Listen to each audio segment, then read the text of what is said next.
नमस्कार दोस्तों, आप कैसे होंगे? आप बहुत अच्छे से अपनी तैयारी का अंजाम दे होंगे। आज आपके सामने एक स्पेशल क्लासेस, न्यू क्लासेस के अनाउंसमेंट करने जा रहा हूं। उसकी पहली क्लास होगी। आज की क्लास जो है कॉमर्स की पीजीटी वालों के लिए है, जिसमें हम आपके सामने सिलेबस डिस्कस करेंगे और सिलेबस के साथ में जो जो चीजें भी पूछी गई उसके बारे में डिस्कस करेंगे।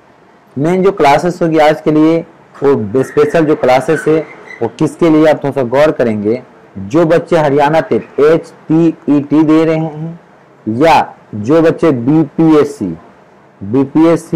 4.0 दे रहे हैं, या जो बच्चे या जो मेरे दोस्त यूपी पीजीटी की तैयारी कर रहे हैं, इन सभी के लिए हमारी क्लासेस इंपॉर्टेंट होने वाली है। तो आप सभी से रिक्वेस्ट है कि चैनल पर नए हैं तो चैनल को सब्सक्राइब करें और वीडियो को शेयर करें, क्योंकि देखिए तीनों का सिलेबस के जिक्र किया जाए तो एक है। अगर हम अकाउंट के सिलेबस के जिक्र करें, ये जो मेरे पास आपके सामने पूरा सिलेबस निकाला हूं, पहले हम अकाउंटेंसी करेंगे, फिर आपका इकोनॉमिक्स करेंगे, सारे के सारे कंप्लीट कराएंगे। तो अकाउंटेंसी में जैसे आप सभी को पता है कि टोटल फाइनेंस अकाउंट का 3 ब्रांच होता है। एक होता है जी cost accounting, financial accounting, management account. पहले जो शुरू करेंगे हम प्यारे मैनेजमेंट अकाउंट शुरू करेंगे। मैनेजमेंट अकाउंट में आपकी बेसिक कंसेप्ट से लेकर, जैसे आपको मैनेजमेंट अकाउंट में चैप्टर कौन कौन सा है, बेसिक अकाउंट हो गया, प्रिपरेशन सब्सिडी बुक्स हो गया, जर्नल हो गया, लेजर हो गया, ट्रायल बैलेंस हो गया, अकाउंटिंग में पीएनएल हो गया, एनपीओ हो गया, और double entry, single entry, hire purchase, ये सारे हैं। तो आज की जो क्लास होगी मेरे प्यारे, वो डबल एंट्री सिस्टम की होगी। किसकी होगी? डबल एंट्री सिस्टम की होगी। तो आप चैनल पर नए हैं तो चैनल को सब्सक्राइब करें, वीडियो को शेयर करना ना भूलें। देखिए सबसे पहले हम क्वेश्चन की जिक्र करेंगे, पर क्वेश्चन करने से पहले आप सभी से रिक्वेस्ट है कि चैनल पर नए हैं तो चैनल को सब्सक्राइब करें और वीडियो को शेयर करना ना भूलें। सबसे पहला क्वेश्चन जो कह रहा है, क्या अ पर्सन स्टार्ट। देखिए सबसे बड़ी प्लस पॉइंट आपके लिए क्या है मेरे प्यारे, कि जो क्वेश्चन है वो आपको दोनों को दोनों लैंग्वेज में देखने को मिलेगा। जो क्वेश्चन है वो दोनों के दोनों लैंग्वेज में आपको देखने को मिलेगा। कह रहा है कि a person started a business with a capital the 45,000, मतलब एक इंसान है 45, he purchased the goods on credit 5,000। The transaction can be expressed in accounting equation. इस ट्रांजेक्शन को अकाउंटिंग इक्वेशन में क्या बोलोगे? तो अकाउंटिंग इक्वेशन में क्या होता है, A asset equal to L plus का सी। एल से क्या होता है? Liability, C pro capital. Hindi में देखिए, एक व्यक्ति 45,000 रुपए व्यवसाय प्रारंभ किया, उसने 5,000 रुपए की वस्तुओं का उधार क्रय किया। इन लेन देन का लेखांकन क्या होगा? अब इसका लेन देन का लेखांकन क्या होगा? देखिए बहुत प्यार से आप देखेंगे, बहुत प्यारा सा सुंदर सा सुशील सेंसर है। अगर उसके हम एसेट की बात करें तो देखिए 45,000 का तो उसका बिजनेस था, कैश। अच्छा 5,000 का उसके पास क्या बढ़ गया जी? गुड्स आ गया। अगर इधर बात करें तो उसका 45,000 का तो कैपिटल था, और इधर क्या बढ़ गया? 5,000 उसका क्या बढ़ गया? लायबिलिटी बढ़ गया।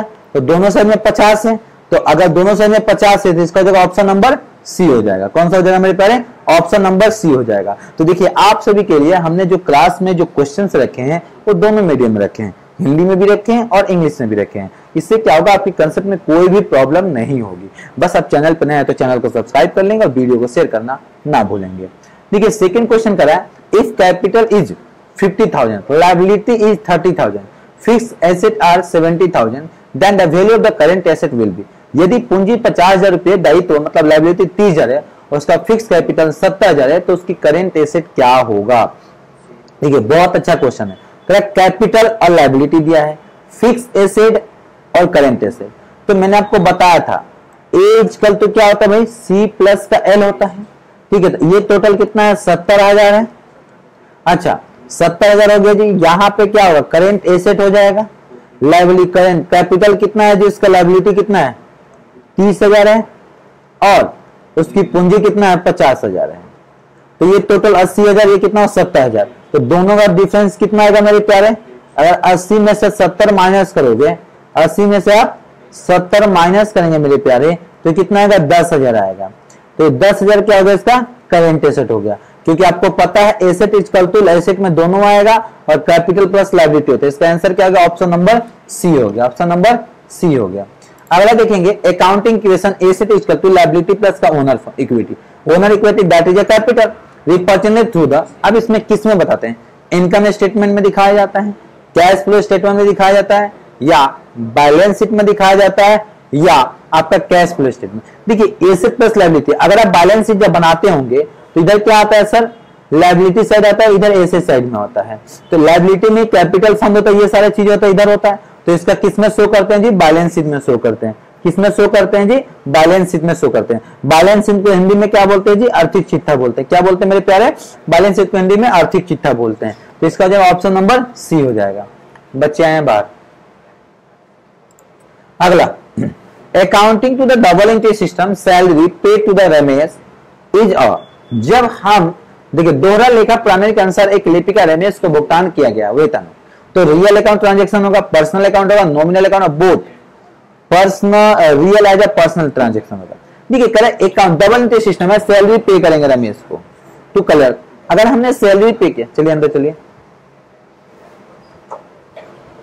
अगर हमने, तो आपको पता है कि जितने भी इनकम्स होते हैं या प्रॉफिट होता हो या मेरे प्यारे लॉस होता हो या गेन होता हो, ये सभी क्या नॉमिनल अकाउंट का पार्ट होता है। तो देखिए इसने क्या बोला, सैलरी पे किया होता है, कौन सी ट्रांजेक्शन होगा, नॉमिनल अकाउंट, नामात्र खाता। इसका रूल क्या होता है, रूल होता है debit all expenses and losses. ठीक है, क्रेडिट क्या करना है जी, गेन एंड प्रॉफिट। अच्छा अगला, द बेसिक, अगर थोड़ा सा गौर करेंगे, बहुत प्यारा सा क्वेश्चन है। The basic accounting equation based on मूल, जो बेसिक अकाउंटिंग इक्वेशन होता है किसके बीच में, कॉस्ट कंसेप्ट के भी ऊपर होता है, अकाउंटिंग पीरियड कंसेप्ट के ऊपर होता है, equal concept, dual aspect concept होता है। यहाँ पे थोड़ा सा गौर करेंगे आप, बहुत प्यारा सा क्वेश्चन है, आप थोड़ा सा गौर करेंगे। बेसिक अकाउंटिंग इक्वेशन जो होता है किसके बेस में होता है, कॉस्ट पर तो नहीं होता जी, क्योंकि कॉस्ट में क्या होता है जी, बिल्कुल नहीं होता। अकाउंटिंग पीरियड बिल्कुल नहीं होता जी, इक्वल कंसेप्ट कोई कंसेप्ट नहीं है, डबल एंट्री सिस्टम होता है। इसका right answer option number D हो जाएगा, double entry system, double concept बोल सकते हैं आप।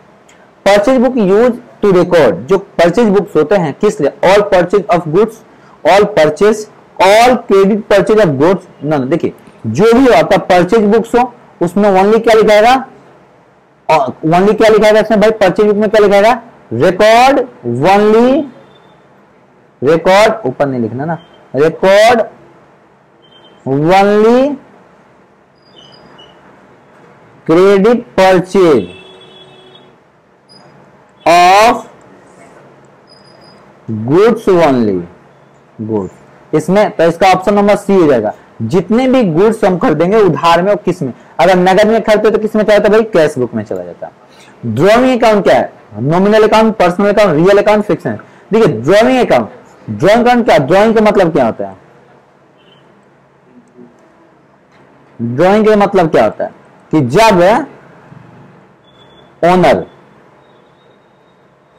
जब ओनर फंड विड्रॉ करेगा, फंड निकालेगा, फंड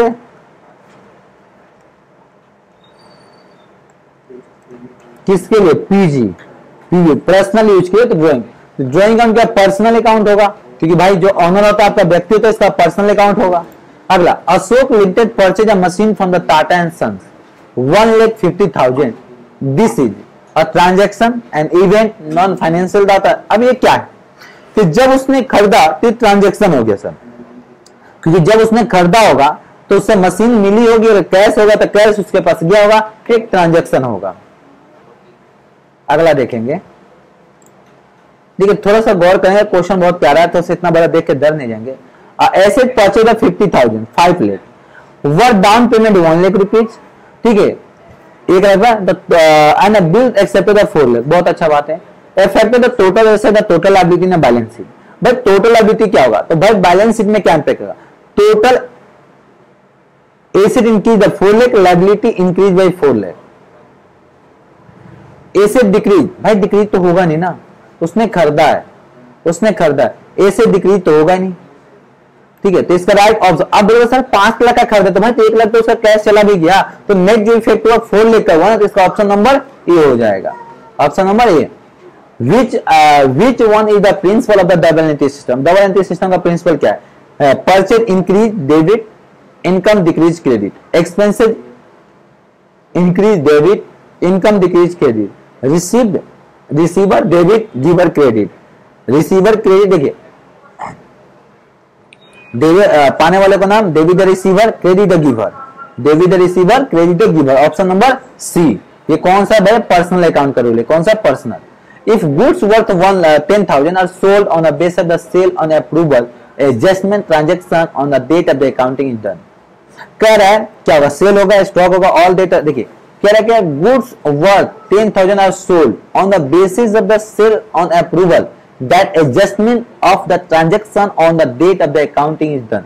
यदि 10,000 रुपए का माल अनुमोदन द्वारा विक्रय के आधार पर बेचा गया तो लेखांकन तिथि में लेन देन में क्या होगा? तो कह लेखांकन तिथि के लेन देन में क्या होगा? सेल माना जाएगा, स्टॉक होगा, डेटर होगा। देखिए अब यहाँ पर थोड़ी सी गौर करेंगे मेरे प्यारे। इसने क्या बोला है कि इसने उसको दिया है। जब इसने उसको दिया है on the basis of the approval, तो उस सिचुएशन में आपको क्या किया जाएगा? तो देखिए अगर हम बात करें तो अगर वो ले लेगा तो सेल माना जाएगा, अगर नहीं बेचा तो स्टॉक माना जाएगा, अगर उधार में लिया तो डेटर हो गया। तो इसका मतलब तीनों सिचुएशन बोल रहा है, तो इसका जगह option number D, all of the above हो जाएगा। ठीक है, क्योंकि इससे अप्रूवल है, रिजेक्ट भी कर सकता है। रिजेक्ट करेगा तो मेरा स्टॉक हो गया, अगर मान लो रिसीव कर लिया तो सेल हो गया। तो इस सिचुएशन में हम आगे बात करेंगे। Which of the following account will be the debited if purchase of the goods are made on credit. देखिए कह रहा है which of the following account will be the debited if purchase of goods on credit. कह रहा है भाई हम credit में कोई माल खरीद के लाते हैं तो which of the following account is debited purchase of the goods are made on credit.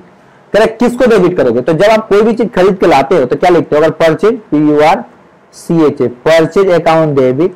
अगर तुम कैश में खरीद के लाते हो तो कैश अकाउंट, अगर आप उधार खरीद के लाते हो तो क्या लिखते हो? Creditor account. अब आप किसको डेबिट करोगे? ऑप्शन नंबर आपका डी हो जाएगा, राइट आंसर परचेज। अगला, cash withdraw by the proprietor for this personal use should be credited. भाई कैश विथड्रॉ, अगर वो कैश विथड्रॉ कर रहा है ठीक अपने पर्सनल यूज के लिए, तो कैश हमारे पास से गया तो हम क्या लिखेंगे भाई? Capital account to cash account, क्योंकि हमने उसको पे वापस कर दिया। अब यहाँ पे क्वेश्चन आता है ड्रॉइंग अकाउंट। करे क्या कि cash withdraw by the proprietor his personal use should be debited. तो भाई ड्रॉइंग अकाउंट डेबिट कर देंगे ना, उसने पैसा विथड्रॉ किया तो पैसा जब उसने विथड्रॉ किया तो हम कौन सा लिख देंगे भाई? ड्रॉइंग अकाउंट लिख देंगे, क्योंकि drawing account is drawing account debit to cash account. अगला, accounting process does not include. Accounting process में क्या रिकॉर्ड नहीं करते हैं? आपको मैंने बता दूं कि मूवी आया था जिसमें पीके, शायद उस मूवी का नाम पीके था, पीके आमिर खान का मूवी था जिसमें रणछोड़ दास चांचर हुआ करता था। पीके था? नहीं पीके नहीं था, 3 इडियट था। तो उसी पे एक बना था, आई एम रणछोड़ दास चांचर आया शिमला से चतुर। आई एम रणछोड़ दास चांचर आया शिमला से चतुर।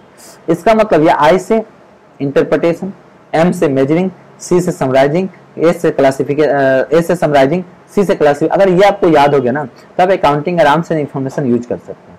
तो कह रहा है अकाउंट किसको? भाई रिकॉर्डिंग तो अकाउंट में होता है, क्लासिफाई होता है, सिंप्लीफाइंग, समराइजिंग होता है, सिंप्लीफाइंग नहीं होता अकाउंटिंग में। सिंप्लीफाई, इसको ऑप्शन नंबर सी हो जाएगा, ऑप्शन नंबर सी हो जाएगा। तो जब भी आपको क्वेश्चन आए तो थोड़ा सा एलिमिनेशन मेथड यूज करें। विच of the following account is nominal account. इनमें से कौन सा नॉमिनल अकाउंट है? कौन सा नॉमिनल अकाउंट है? देखिए किसी भी नॉमिनल अकाउंट के पहले, किसी भी नॉमिनल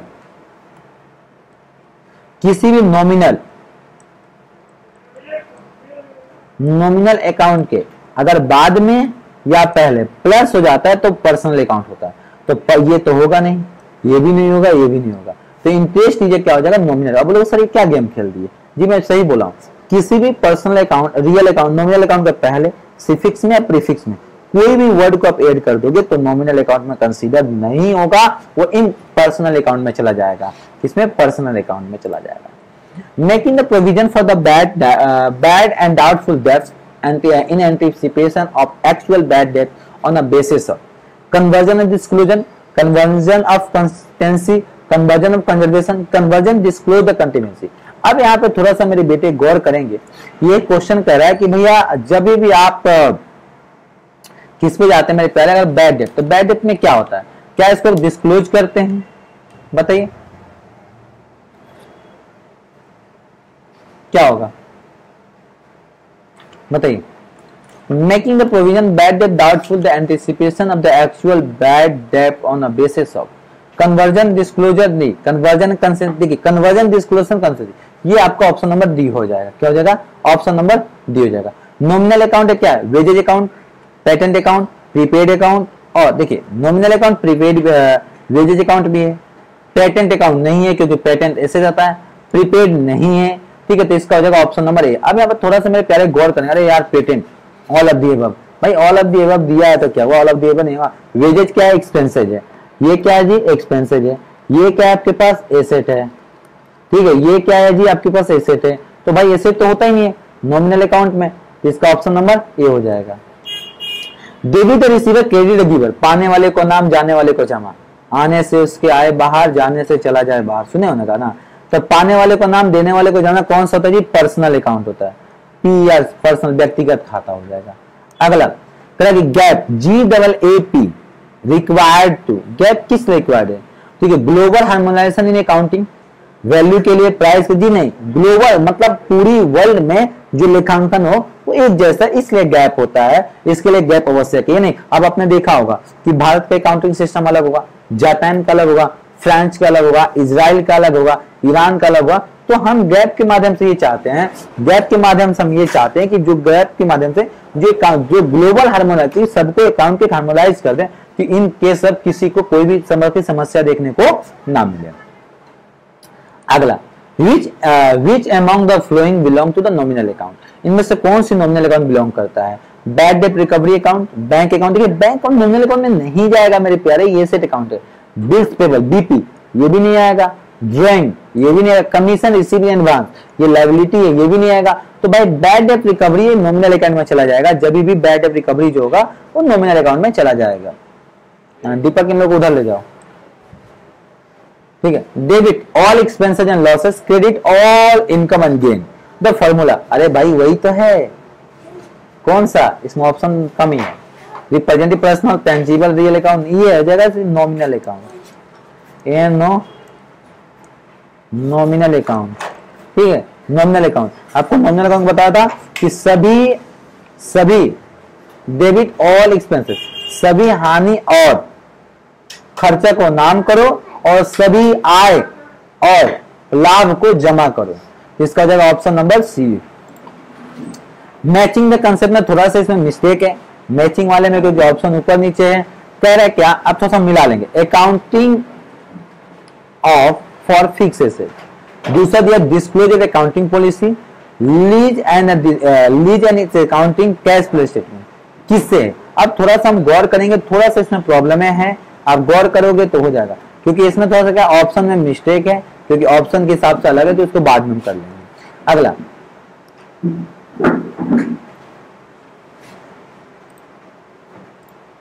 करेगा make the sufficient provision for the future loss but do not anticipate the future profit. करेगा भाई जो फ्यूचर में लॉस होगा, ये बिल्कुल सही हो। अकाउंट का सबसे बड़ा कहता है कि अगर फ्यूचर में कोई लॉस होने वाला है, क्या लॉस, तो उसकी प्रोविजन अभी बना लो, लेकिन कोई प्रॉफिट होने वाला हो तो उसको प्रॉफिट तब तक नहीं मानोगे जब तक हो ना जाए, जब तक हो ना जाए। और सुने हो ना लोग, वन साइड से मतलब नहीं है, जब तक टू साइडेड नहीं होगा तब तक आप इसको जूम नहीं करोगे। ये कौन सी कंसेप्ट है, ये कौन सा है? मैचिंग है, ऑब्जेक्टिव है, कन्वर्जेशन। ये देखिए ये जो कंसेप्ट है मेरे प्यारे, ये हो जाएगा conversation, option number C, option number C हो जाएगा। अगला देखेंगे बस रियलाइजेशन अकाउंट क्या है? व्यक्तिगत नमात, रियलाइजेशन अकाउंट, जब ये रियलाइजेशन एक नॉमिनल खाता में आएगा। अगला payment to the creditor to result, जब हम पेमेंट कहेंगे रेजिटल को तो कुल संपत्ति में वृद्धि होगा, कुल संपत्ति में कमी होगा, कुल दायित्व में कमी। देखिए अगर आपने मान लीजिए आपके पास कैश जो है वो मान लीजिए 10 लाख रुपये है, ठीक है, और आपके पास लायबिलिटी जो है वो मान लीजिए 3 लाख रुपया है, तो अगर आप इधर पे करोगे तो इसमें से 3 लाख कम हो जाएगा। जब इसमें से मेरे प्यारे 3 लाख कम हो जाए तो कितना कैश आपके बचेगा? 7 लाख, और लायबिलिटी में से 3 कम करोगे तो कितना हो जाएगा? ये आपका 0। तो कुल दायित्व तथा कुल संपत्ति में भी कमी होगी, तो ऑप्शन नंबर आपका बी हो जाएगा, ऑप्शन नंबर बी हो जाएगा। हर चीज के दो पहलू होते हैं, आप गौर से समझेंगे बिल्कुल प्यार से समझ में आएगा। दोहरा देखिए कह रहा है who was the first person that publish in a principle of the double entry. अरे वही तो है, फादर ऑफ अकाउंट। कौन है बता दो मेरे प्यारे? पी लुका बोला जाता है। तो लुकास पेलिसो जो होते हैं ये सबसे पहली बार डबल एंट्री के सिस्टम को किए, और ये कहां पे किए थे बेटा? इटली में। तो इसीलिए इनको फादर ऑफ अकाउंट के नाम से जानता है। और कब किए थे? तो 1400 ईस्वी में किए थे। आप मुझे बताइए इसीलिए कहा जाता है फादर ऑफ अकाउंट कौन है। देखिए आगे क्वेश्चन, दोहरा लेखा प्रणाली का प्रारंभ कहां पे हुआ था? डबल अकाउंटिंग का सिस्टम इंट्रोड्यूस, अभी मैंने बताया इटली में हुआ था, जिसका किसने किया था? लुकास पेलिसो ने किया था। विच of the following is not of the movable property, इनमें से कौन सा मूवेबल प्रॉपर्टी नहीं है? Which of the following is not a movable property, जो मूवेबल प्रॉपर्टी नहीं है। ठीक है, देनदार, स्टॉक, प्रोडक्ट बैक क्या है? देखिए मूवेबल प्रॉपर्टी के मतलब होता है जिसको हम एक जगह से दूसरी जगह इजीली हम उसको क्या करेंगे सर? मूव कर सकते हैं। एक जगह से दूसरी जगह तब आराम से उसको मूव कर सकते हैं। अब यहाँ पे थोड़ा सा गौर करेंगे मेरे प्यारे, क्या है? देखिए ये आपका एसेट है, ये भी है, ये आपको ये मूवेबल प्रॉपर्टी नहीं, क्योंकि परचेज तो प्रॉपर्टी नहीं, वो तो स्टॉक में आता है। तो right answer option number D हो जाएगा। अगला देखेंगे, क्रेता की पुस्तकों की sorry in all in the books of a buyer the asset accounting the debited the original price the asset of the total interest amount debited by। ठीक है, अब यहाँ पे क्वेश्चन क्या कहता है कि in the books of the buyer the asset account is debited on the original price of the asset and the total interest amount debited। तो जो टोटल उसका इंटरेस्ट होगा वो कौन से अकाउंट में डेबिटेड किया जाएगा? बहुत प्यारा सा क्वेश्चन, थोड़ा सा गौर करेंगे आपको प्यार से समझ में आ जाएगा।